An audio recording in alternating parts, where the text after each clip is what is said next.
Hello and welcome to the Big D Breakdown. I am your host, Larry Lace, and today we're diving into the latest news and results from Sunday's game. But first, we'd like to thank our sponsor, Game Time, for sponsoring this episode. I'm excited to introduce to you Game Time. Did you know that 1 in 3 Americans will attend a sporting event this year? That's a lot of people and a lot of money spent on tickets. That's why they are here to make it easy for you to buy the tickets you want, when and where you want them, at prices that are actually fair. With Game Time, you can find tickets to any sporting event, show, concert, and literally any sport, even rugby. And even for upcoming events like the FIFA World Cup. And if there's no event nearby, they'll help you find one that's more convenient to your schedule. They'll even give you directions so you don't get lost on your way to your favorite event. Use the link in the description and help support the channel. And now, without further ado, our first topic. The Cowboys losing Anthony Brown versus the Packers puts a lot of pressure on the young CBs. The Dallas Cowboys started Sunday's game against the Packers without a major piece of their offense, with Ezekiel Elliott being listed as inactive due to a knee injury. Later in the second half, the team lost a key player on the other side of the ball. Seventh-year cornerback Anthony Brown suffered a concussion while trying to defend rookie Christian Watson on what turned out to be a beautiful touchdown pass by Aaron Rodgers. During that play, you could see Brown take a tough fall to the ground after Watson pulls in the catch. The 28-year-old is a major part of the Cowboys secondary, starting all 8 of the Cowboys games before Sunday's game in Green Bay. Brown had 3 passes defended, 1 forced fumble, and 34 tackles coming into Sunday, and did not log a stat before exiting the game with a concussion during the first half. The cornerback now has to clear league protocols before he is cleared to suit up again. The Cowboys certainly hope he can be back for an integral game against the 8-1 Vikings next weekend. With Deshaun Wright is listed as inactive for Sunday, the pressure falls on Kelvin Joseph and Deron Bland.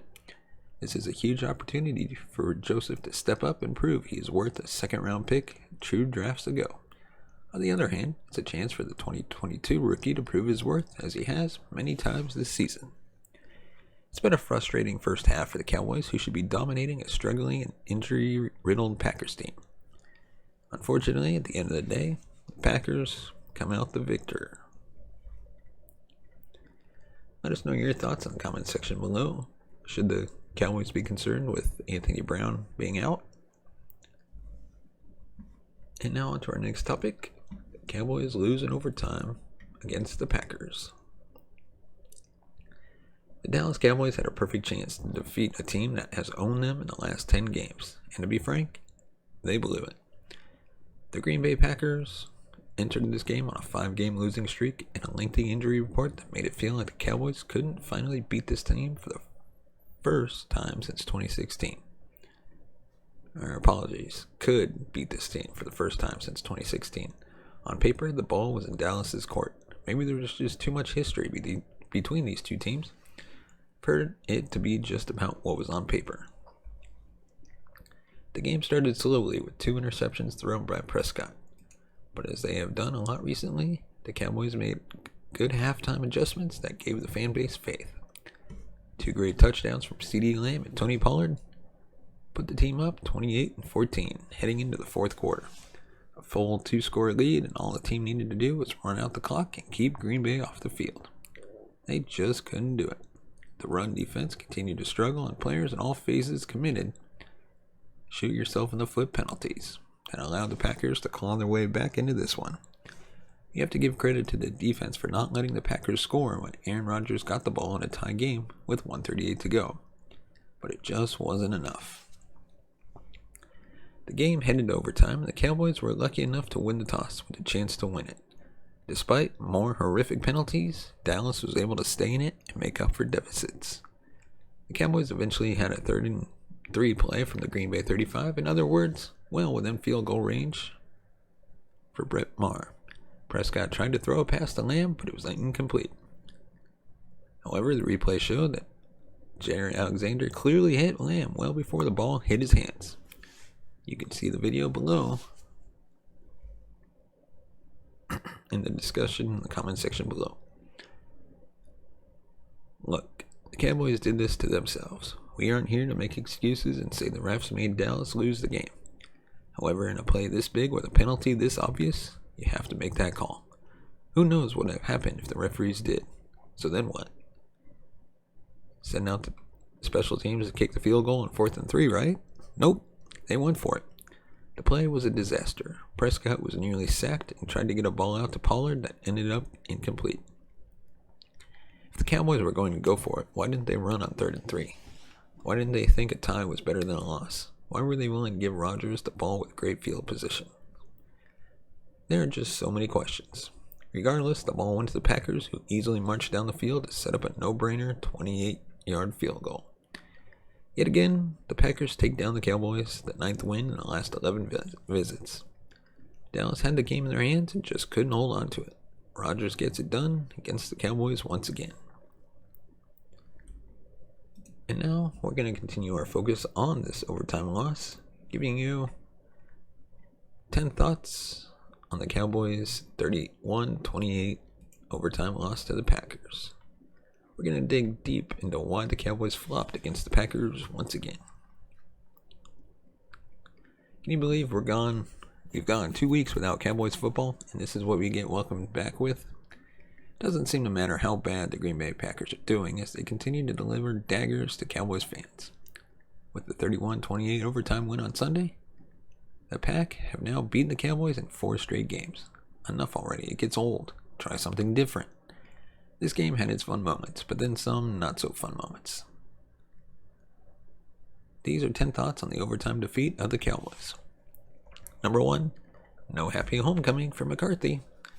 The stage was set for the Packers' former coach Mike McCarthy to have his revenge against the team that fired him, but things did not go as planned. Losers of 5 straight entering this game, the Packers decided to show up for this one. Particularly Aaron Rodgers, who went 14-20 for 224 yards with 3 touchdowns and no picks, and a 146.7 quarterback rating. Rodgers hadn't thrown 3 touchdowns all season, so it's only fitting that he puts on his cape and does so against the Cowboys. What a jerk. Number 2, letting things get away. It's never fun when the Cowboys lose, but it's especially unsatisfying when the team looked as if they were going to run away with the game. After a little bit of back and forth, the Cowboys started to pull ahead and went up 28-14 with just 3 minutes left in the 3rd quarter. Green Bay proceeded to score touchdowns on their next 2 drives, while the Cowboys did next to nothing and punted on their next 2 drives. That was all the offense had left in them, apparently, and the defense didn't have it in them to close the deal. Number 3, penalties are a killer. As bad as it was to watch the Packers tie up the game and send it into overtime, the Cowboys had a chance to wash away the bad taste of a letdown by orchestrating a nice opening drive during the overtime. It looked as if they were going to do just that after some runs from Tony Pollard. Sadly, the Cowboys started shooting themselves in the foot with mental mistakes. First, Jalen Tolbert decided he didn't know where the line of scrimmage was as he was flagged for offsides that negated a 9-yard run from Pollard. Then, Connor McGovern got called for holding that negated a 16-yard run that would have, at the very least, set the Cowboys up for a go-ahead field goal in overtime. Of course, it would have been nice to see a little consistency down the stretch. Number 4, the extra aggressive McCarthy. The last time McCarthy was involved in a Packers-Cowboys game at Lambeau was back in 2016. The Cowboys won convincingly thanks to rookie Dak Prescott and David Irving, but they were aided by some cowardly 4th and short decisions by then Packers head coach Mike McCarthy, where he settled for field goals instead of trying to get the first down. There was no shortage of courage from McCarthy this time around. 3 times the Cowboys head coach opted to go for it on 4th down. The first 2 the team converted as they were quarterback sneaks, but they came up short on the crucial 4th and 3 in overtime. That's a play McCarthy will be questioned on as he passed up a kick that was in Brett Maher's range. Despite the result, McCarthy was on a mission to win or lose the game on his terms. Number 5, hat trick for Watson. The Cowboys don't usually give up big plays in the passing game, so that's why it wasn't particularly surprising to see rookie wide receiver Christian Watson go off for 3 touchdowns in this one. Dallas only gave up 224 receiving yards on the day, but a few of them really hurt. Watson hit the defense for a 58-yard touchdown in the first half, and then again for a 39-yarder in the second half. He struck again for a third one late in the fourth quarter to tie things up. The Cowboys defense came into the game allowing a third best 4.9 yards per passing attempt, but they are starting to show some vulnerability in the secondary. They are already without Jordan Lewis for the rest of the season, and Anthony Brown went down in this one. With the more inexperienced backups, Kelvin Joseph and Deron Bland, being called on more, this might be something worth monitoring. Number 6, not on the same page. The Cowboys were their own worst enemies early as a couple of Dak Prescott interceptions made for a terrible start. What was odd is that both appeared to be some type of mix-up in communications, where he and his receivers weren't on the same page. Prescott threw his first interception in the end zone when it looked as if the pass catchers were not running the correct routes. Dalton Schultz ran in the same space as Lamb, allowing Packers safety Rudy Ford to collapse in the middle. 3 plays later, the Packers struck with their first touchdown, and just like that, the game was tied. On the Cowboys' next drive, Prescott was then again picked off by Ford when Prescott was expecting Lamb to run across the field, but instead took off down the field. The Packers scored 4 plays later to go up 14-7 late in the first half. In number 7, we have a run defense problem. It seemed like a simple formula to beat the Packers was to keep Aaron Rodgers from being a superhero and don't allow themselves to be run over in the running game. The Cowboys, well, they failed on both counts. For the second straight game, the Cowboys defense allowed over 200 yards rushing in the game. They were gashed for 6.8 yards per rushing attempt as they couldn't stop either Aaron Jones or A.J. Dillon. Both rushed for at least 5 yards per carry. It's hard to understand why this was so hard for them, as the Packers didn't offer many receiving weapons to be fearful of. Number 8, CD hits the century mark. Lost in the commotion of this disappointing loss is the great game from the Cowboys' new number 1 receiver, CD Lamb. It's taken him until week 10, but the third-year receiver has finally reached his first 100-yard receiving game of the season. Lamb finished the day with 11 catches for 150 yards and 2 touchdowns, and was one of the few bright spots in an otherwise underwhelming offensive outing for the Cowboys. Number 9, the Gallup scare. Right before the Cowboys scored their first touchdown of the game, wide receiver Michael Gallup hit the grass with what looked like a leg injury. Replay didn't show a hit of any kind, so it got a little scary as we started worrying about some type of non-contact injury, especially considering he is coming back from a knee injury. Gallup returned and looked just fine, even making a nice catch near the end of the first half. With all the OBJ talk that has been going on over the last few weeks, any hit to the wide receiver group would just fuel that fire. In number 10, let's tap the brakes on catching Philly. It's weird to be 6-3 and be in third place in the division, but that's the reality of this year's NFC East. The hope was that if the Cowboys can get to within a game of Philadelphia by Christmas Eve, they can take care of business themselves and still come away with that coveted number 1 seed in the NFC. That feat got a little bit harder after this loss. The Giants won, as did the Minnesota Vikings in a wild one against Buffalo. There is still a lot of football left, but it almost feels like this team is destined for a road wildcard game come playoff time. Before we move on, give us a thumbs up if you like our video, subscribe to the channel, and hit the bell notification button to be notified of future videos. And now on to our next topic, our Cowboy studs and duds from Week 10. This wasn't the first loss of the season for the Cowboys, but it was easily the most frustrating. While they lost in a worse fashion to the Bucs and Eagles, losing to the Packers, who had dropped 5 in a row, was worse because the game was well in hand. Dallas not only let them get back into the game, but they then caved while under pressure. With that being said, let's look at who stood out as both studs and duds in Week 10. Stud, C.J. Goodwin. With the score tied at 14 in the third quarter, Green Bay was able to force a punt after another frustrating and short drive by the Cowboys. With Dallas kicking it from their own, Brian Anger booted it 55 yards and that allowed C.J. Goodwin to get to work.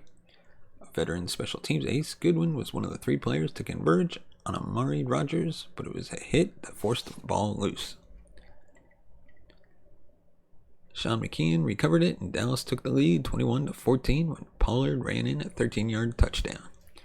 It was a huge turn of momentum that allowed Dallas to take control of the game for a while anyway. And now a dud, Kelvin Joseph.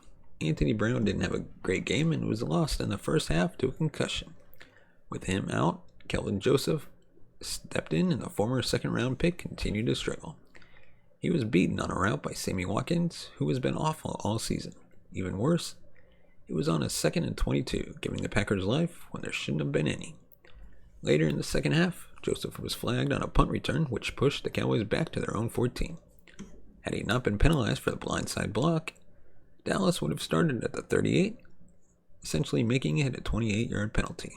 It wasn't the greatest call, but it was still another moment to forget for Joseph. Next up, our stud, CeeDee Lamb. Since Dallas traded Amari Cooper, CeeDee Lamb has become the number 1 wideout. Overall, he's been very good this season, but he hadn't crossed the 100-yard mark all year. In fact, he hadn't done so since Week 8 of the 2021 season, when he was catching everything thrown his way during Cooper Rush's first career start. That finally changed for him on Sunday as he hit the 100-yard mark on his 9th catch of the game in the third quarter. That came on a clutch third down play, but it was far from his first big play. Lamb also had their first touchdown, hauling in a 3-yard score from Prescott in the second quarter. He also wasn't done on the 9th catch as he scored his second touchdown of the day 2 plays later. Lamb shook off Jair Alexander and got free for the 35-yard touchdown to give his team a 28-14 lead. Lamb finished with 11 receptions for 150 yards and 2 touchdowns. It was a huge outing, but not enough to get the win. And now our dud, Peyton Hendershot. Before talking about this game, it has to be stated that Peyton has been a great find for Dallas.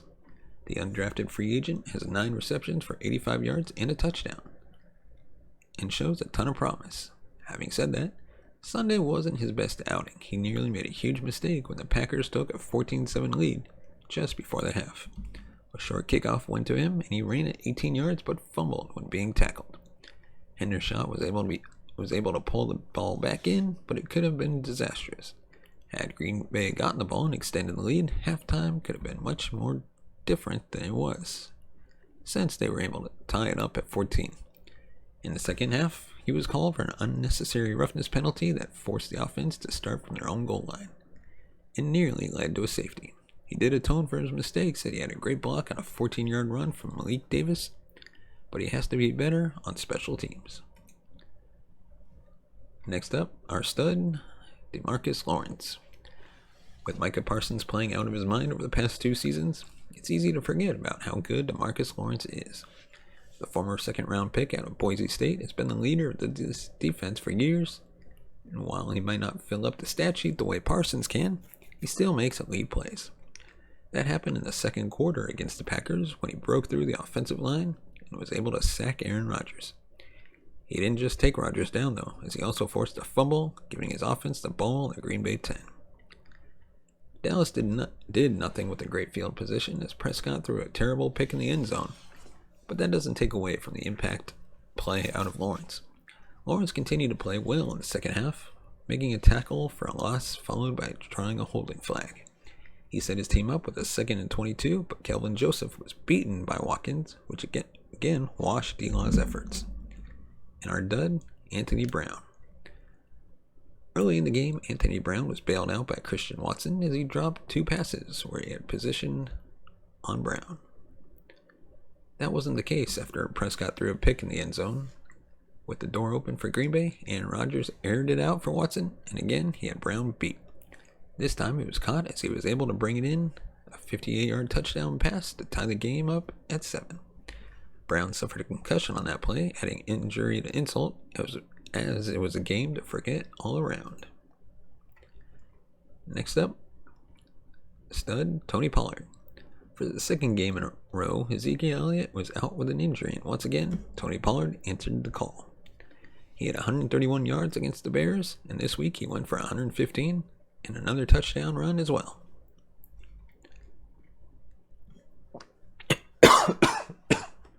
Excuse me.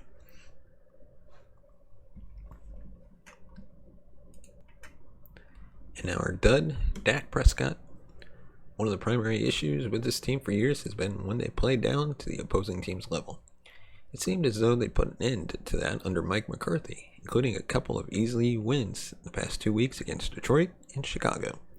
That changed this weekend as they were facing a 3-6 Green Bay team that just lost to Detroit. The Cowboys should have been able to run away with this one, but they decided to put up one of their worst offensive performances since week 1. Prescott was a major reason for the issues, as he had led them to a 3-and-out on each of their first 2 drives to start the game. He then threw 2 terrible picks, including one at the Green Bay 10, both of which led to touchdowns for the Packers. He turned things around enough to give his team a 28-14 lead, but when the Packers started to come back, he continued to miss throws in key moments. That included missing passes on 3rd and 4th down in overtime, which led to the loss. And finally, our dud, Mike McCarthy. We heard it all week. In fact, it was the past 2 weeks since Dallas was on their bye about the return of Mike McCarthy to Green Bay. The Cowboys head coach spent 13 seasons there and won a title, so it was natural for him to have some nostalgic feelings. It was also understandable that he wanted to get a win against his former team. However, he made a few bad decisions that ultimately cost his team the chance at securing a victory. The biggest was when he decided to go for it on 4th down in overtime. Despite being in field goal range, McCarthy gave his offense the green light and Prescott was unable to get the first down. Of course, anyone watching the game knew what was going to happen. The Packers secondary was playing tight all day, and the Cowboys offensive line was struggling. Naturally, this led to a desperate pass to Pollard while Prescott was under pressure and the ball hit the turf and the game was essentially over, considering how well the Packers offense played in the final quarter. McCarthy also has to take heat for a continued lack of discipline from his team. Dallas was flagged 9 times, including an inexcusable offside from Jalen Tolbert, and a hold on Connor McGovern that negated a 16-yard run from Malik Davis. This was a game Dallas should have won, but they treated the Packers as if they were a 13-win club that's impossible to stop, rather than a team that had lost 5 in a row. That falls on McCarthy, who clearly let his emotions cloud his decisions in this one. Let us know your thoughts on this game. Is there anybody that we should have included in our studs and duds list? And as always, if you want to support the channel, go to buymeacoffee.com/thebigd. Your support helps the channel grow, upgrade our equipment, create even more content, hire new hosts and writers and pay them. And as always, subscribe to the channel, hit the thumbs up if you like our video, and subscribe to the podcast wherever you get your podcast platform or your podcast from. Check it out today on Good Pods as well. And as always, thank you so much for watching and listening. We will see you next time.